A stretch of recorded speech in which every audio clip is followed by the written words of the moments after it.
Hi, this is Gary with MACMOST.com. Let me show you how to use the Table of Contents feature in Mac Pages.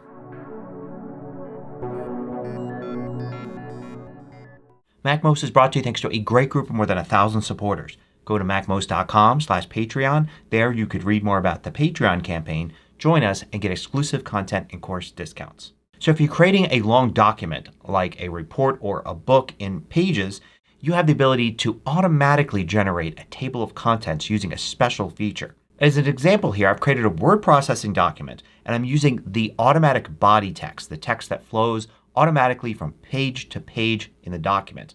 I'm only using that. And at the top here I have a title, and notice I've set the style to title. I also have at the beginning of each chapter a heading, and I've set the style to heading. The rest is set to body text or some of the other styles used here. If I scroll along enough I'll get to chapter 2 and I'll see that that also is using the style heading here for the name of the chapter. Since I've set it up this way, I can now automatically generate a table of contents very easily. So at the beginning here I'm going to place the text cursor just before the start of the first chapter. I'm not going to worry about inserting a page break or anything like that because that'll happen automatically. And now I'm going to go to Insert and then Table of Contents. And I have three choices. A table of contents for the entire document, a table of contents for this section only, or a table of contents that will cover everything until the next table of contents. In most cases you're going to want to create one for the entire document. So let's do that. And it's going to say Generating Table of Contents here, and you'll see this appear here.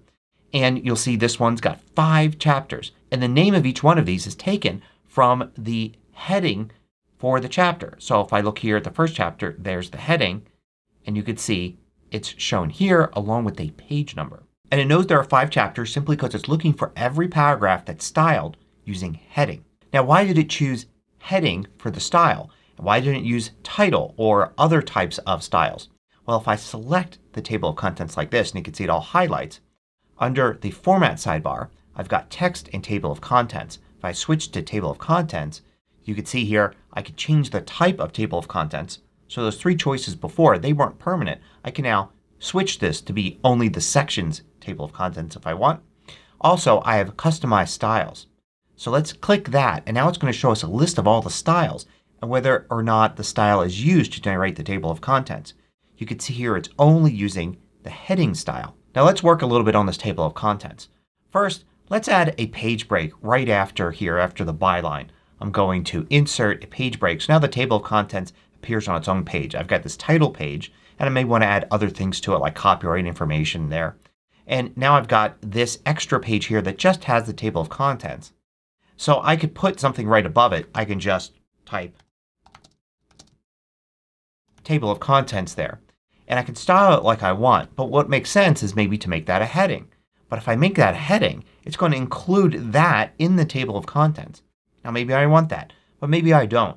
An easy way to get around that is to use a different heading here. Now you may want it to look just like the regular heading, but not be in table of contents. So simply create a new style. I'm going to use the plus button there. I'll call this heading and then in parentheses put not TOC. And now this is styled the same way as the other headings here at the beginning of each chapter, but it's not included in the table of contents because the table of contents does not include this. If I were to check it here, it would include it, which isn't what I want. Let's say I want to change the style of the table of contents. I can select it here and go to Text instead of Table of Contents in the sidebar, and I can change it to whatever I want. So I can change the size, the font, style, all of that. I'm going to make it bold right here. And this doesn't affect the actual headings.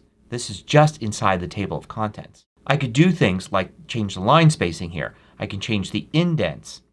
I can change the spacing for the numbers here on the right. You can see it's treated like tab stops. So I can go in here and see it's at 6.5 inches. I can change that, let's say to 6.25 if I don't want it to be all the way over to the right. I can even add a leader here, so I have dots go all the way across like that. And I can even exclude page numbers here. So it's just the chapters. No page numbers are included. If you're exporting this as a PDF and distributing it that way, then it may not matter as much to what the page numbers are. We'll look at using the table of contents in PDFs in a bit. Now what happens if we wanted to have more than just the heading here? What if each chapter was broken up into smaller parts? So here under the first chapter I'm going to add something right here. I'm going to add a subheading or second heading here. Put some fake text in there. I'm going to set this to be heading 2 like that. And let's say I want several of those to be in the first paragraph and through other paragraphs as well. So I'm going to add a bunch. So I've now added a whole bunch of these secondary headings to every single chapter. So let's go back to the table of contents and you can see none of them are shown there. We just have the chapter headings. But if I select the table of contents and now I look here under heading 2, we can see that's active now. I can check it. And if I check it, all of those secondary headings are now included in the table of contents. I can select any style in the table of contents. So I can select the secondary headings, the heading 2, or the heading like that. So I can style them differently. So I go here to text and you can see that these are bold 14 point.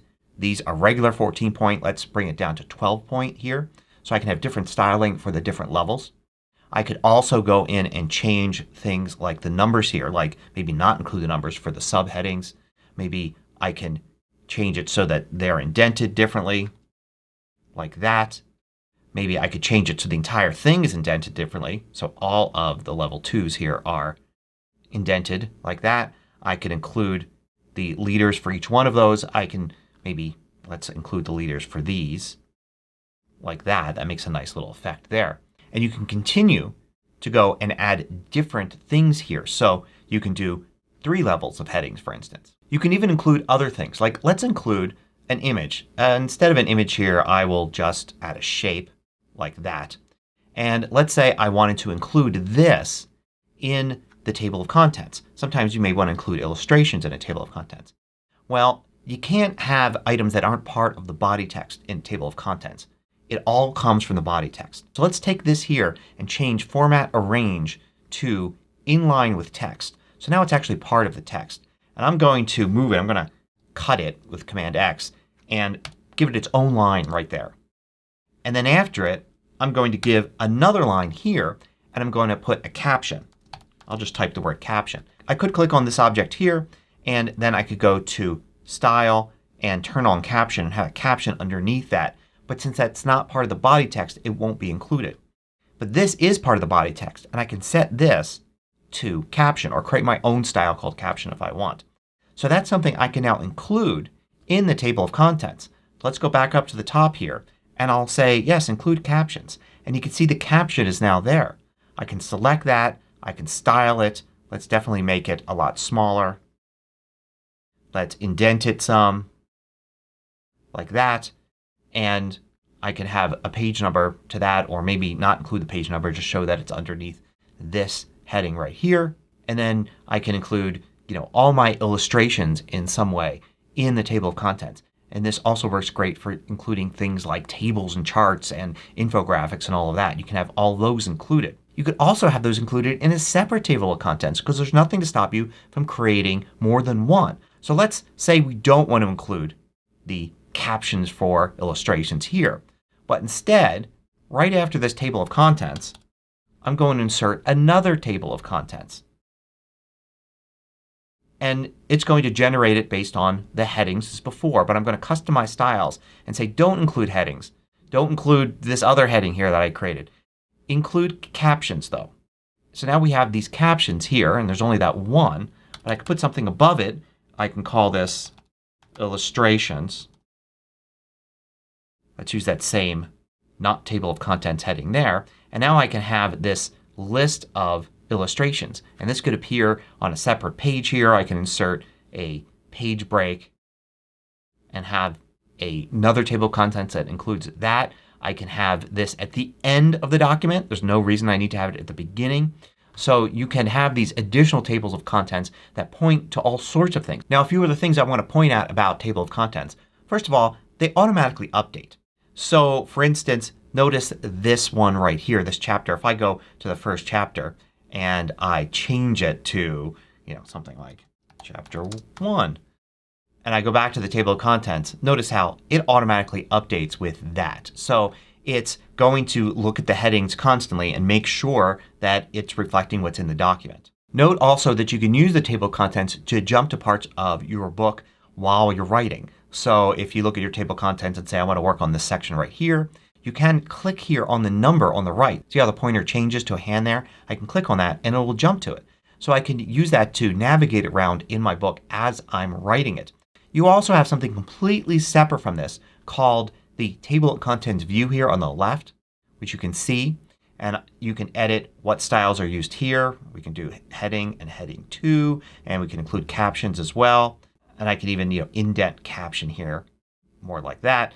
And this is not something that's in the final version. This isn't for exporting and use by the reader. This is for you, for use while you're writing. You can jump around in your document to edit different portions and continue with your work. Now obviously if your goal is to print out this document, then having the table of contents printed with the page numbers is useful for the readers. They can flip through the book to get to that page. But if you export as a PDF, you can also use this table of contents. So we'll do export to PDF here, and we'll just export it here to the desktop. And then when we open this up in a PDF reader like Preview, then we have a table of contents here that can be clicked on. Notice how you get the hand pointer here. So I could click on something and jump right to that chapter. Note that this is different than any functionality like this where you could do table of contents on the side here. And notice you get this here, which you can expand and look at and jump around to things in the PDF viewer. This is a function of the PDF viewer itself. So depending on what viewer you're using, this is going to work differently and may pull on different elements from the PDF document. But of course Pages works really well with Preview. So it's going to actually look at the things in your table of contents here, and you'll be able to move around in the document using this handy sidebar. So going even further with your table of contents, it's just a matter of working really with the styles that are included in the table of contents and the styles that you have. If you want something to be a heading and not be in the table of contents, simply don't use one of the check styles here in table of contents.